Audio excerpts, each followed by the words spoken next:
Hello, everyone. Today, I want to make it a little bit of a mix of topics.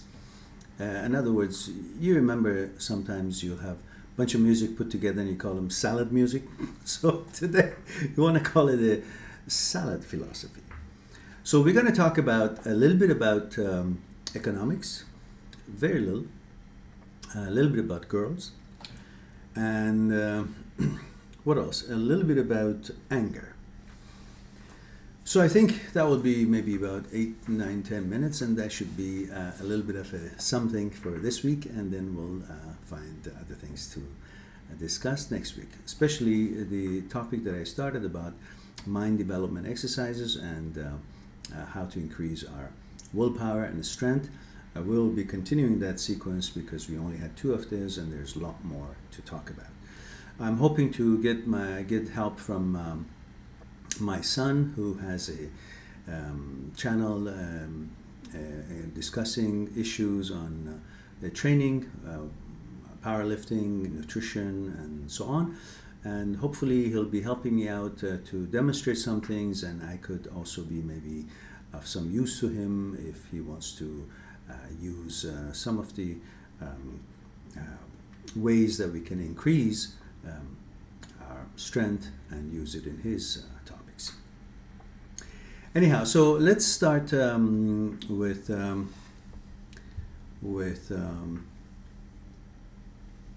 the topic of, oh, by the way, his channel is called TOOS Training.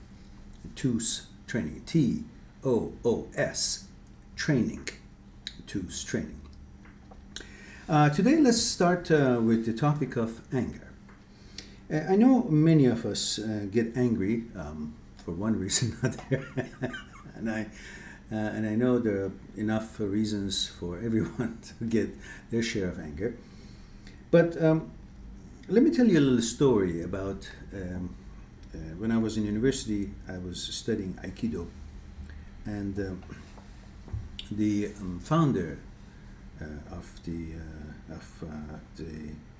school that I was training visited us from Japan, and he gave a very interesting story about his experience about helping people and about anger. He said that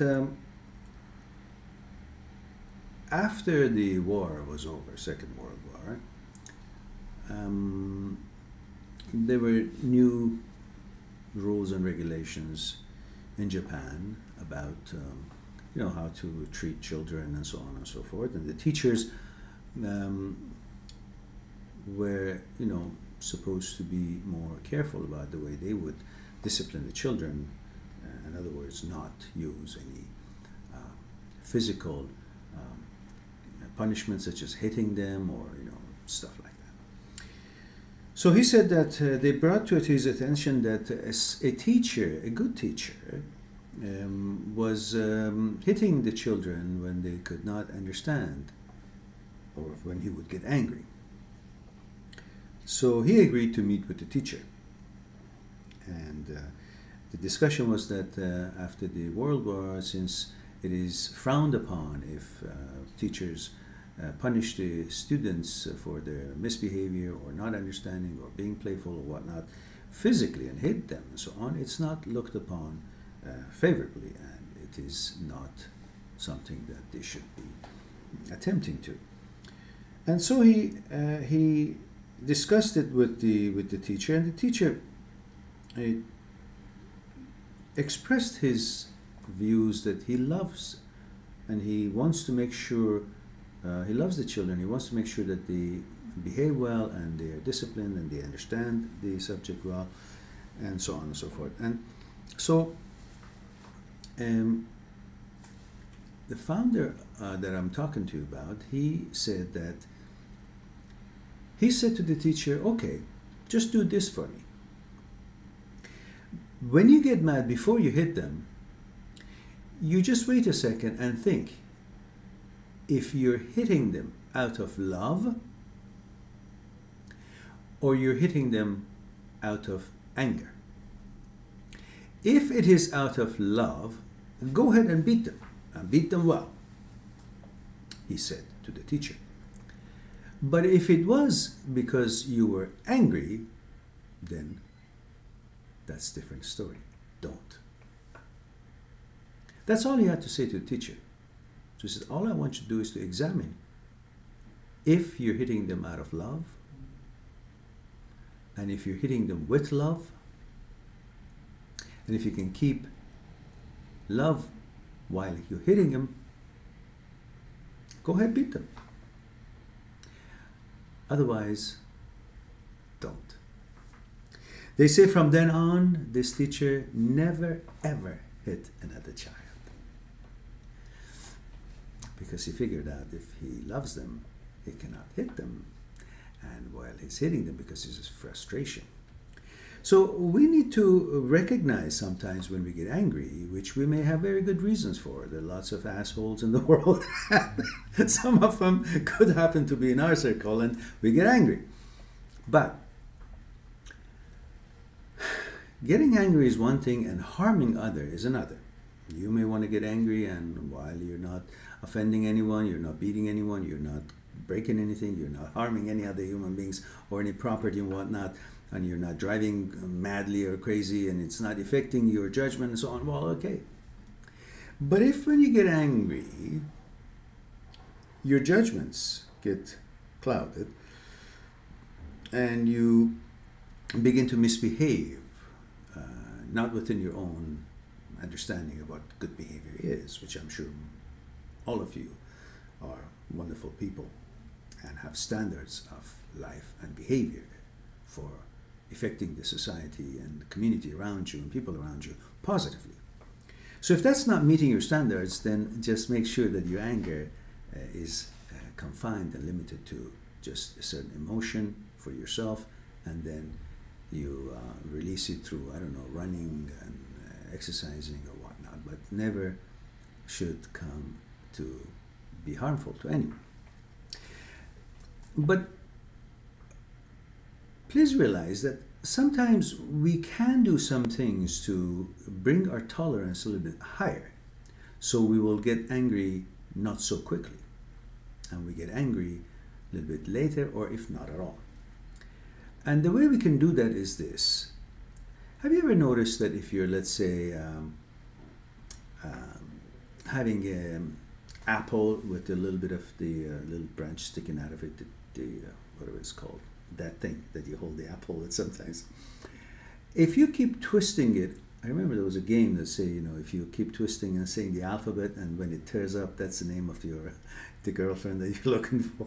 Some silly things like that. So A, B, C, D, and then all of a sudden you like a girl named, I don't know, whatever the name is, and you keep trying not to get to that alphabet before it's ready to tear apart.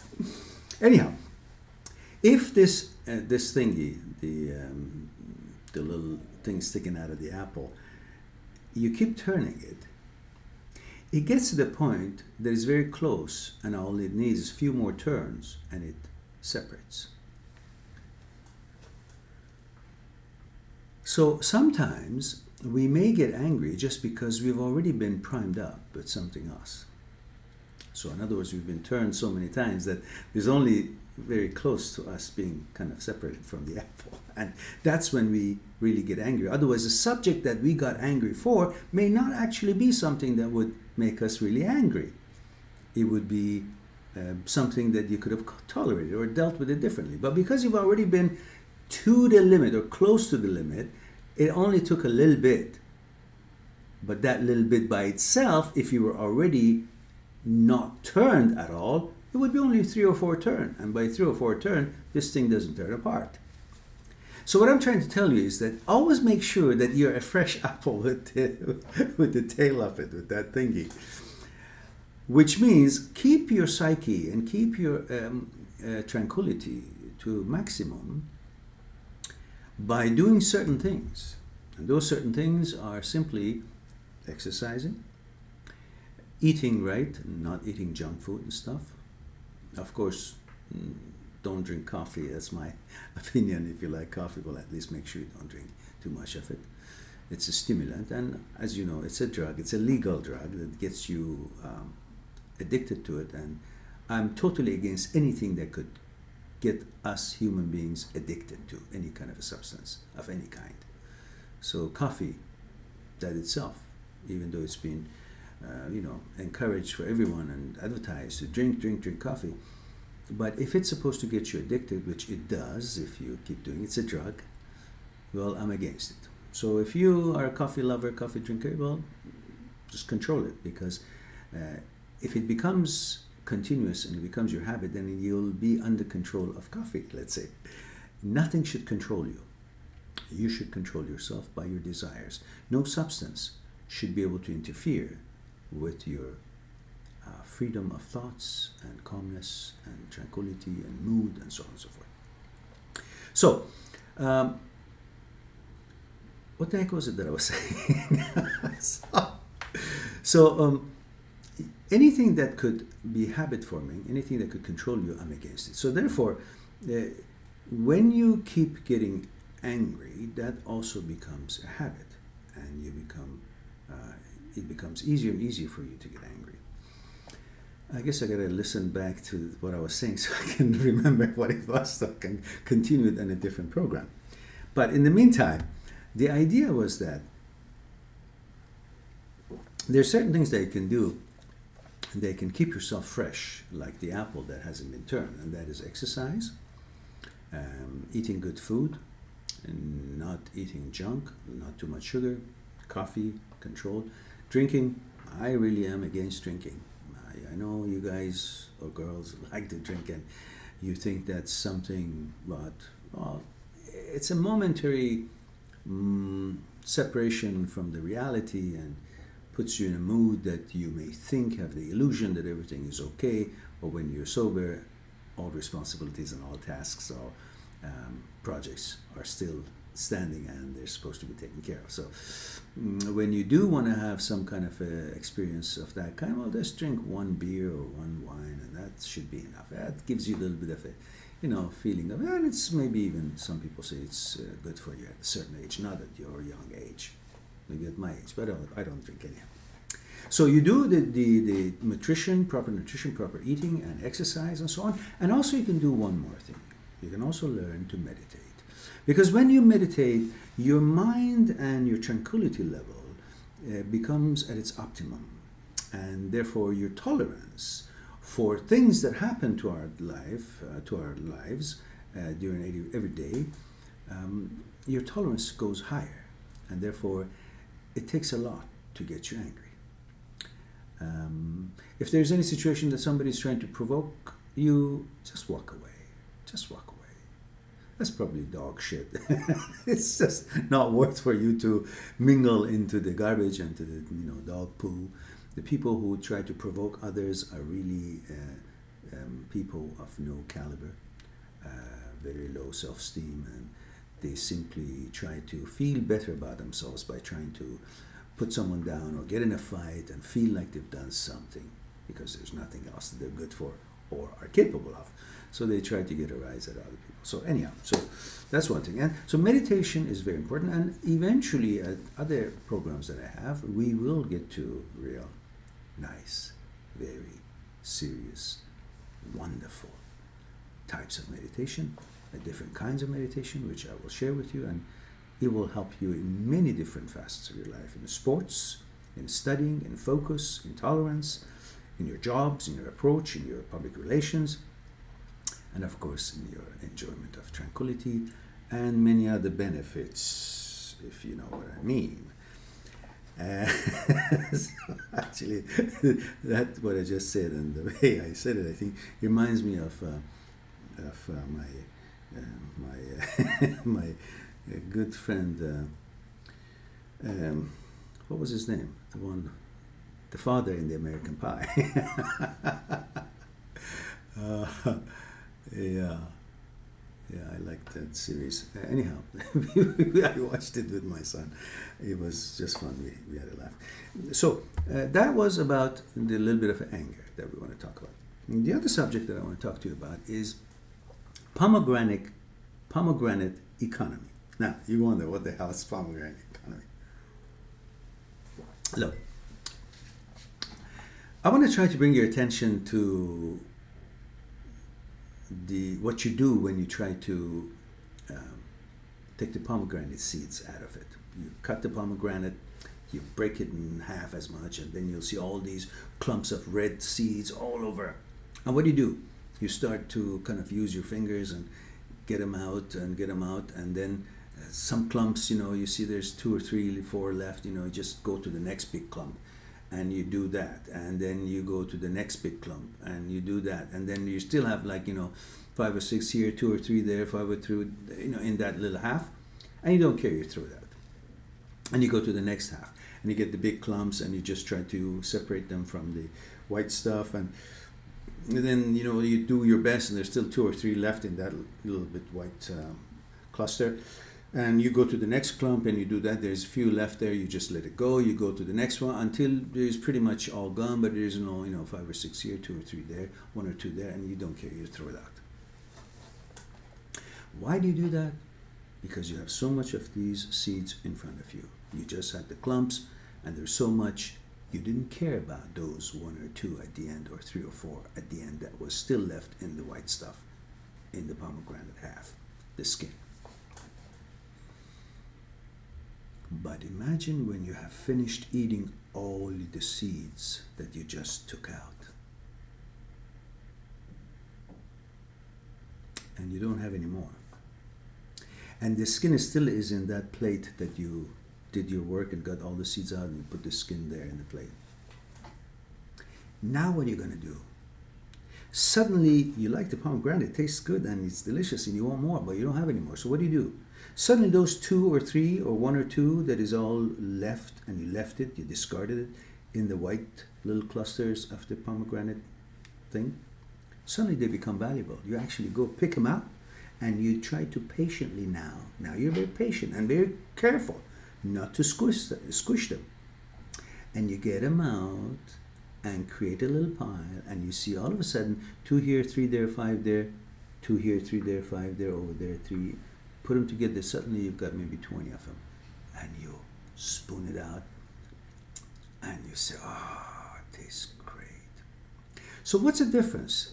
That these are the same seeds that you didn't give a damn about them, you throw them out, let them in the plate with the pomegranate skin when you were peeling it. What happened that you didn't care about them then, but now they're precious? Because now, even though they're the same, taste the same thing, they're not smothered with gold or anything. Now, it's the same thing as they were 5 minutes ago when they were peeling the pomegranate. But what it is, you don't have any more left, so suddenly they become precious. They were precious to begin with, but because you had so many of them, you didn't care about these 2 or 3. You were ready to waste them. But now that you don't have any more left, suddenly they become showing their value to you. Every one of them had the same value. These ones had the same value as the ones that you already had them in the clump and you ate them all. But because there were so many of them, you didn't care about these. Now that you don't have any, suddenly they're very valuable to you. What I'm trying to tell you is that with your money, the same thing. When you have lots of money and you begin of the month and you got paid, or I don't know, you somehow in your bank you have enough money, you become careless about $1 here, $1 there, $5 here, $2 there, $10 here. It's okay, I've got it. Why? Because you got $1,000 in the bank, or $2,000 in the bank, or $500 in the bank. So it looks a lot. So you don't care about $1, 50 cents, 20 cents, 10 cents, $2, $5 here and there. But when the money is run out, guess what? The 10 cents, the $5, the $2, the $10, $20, 1 cent, but we don't have any more cents anymore. Nickel, done. Suddenly they become very valuable.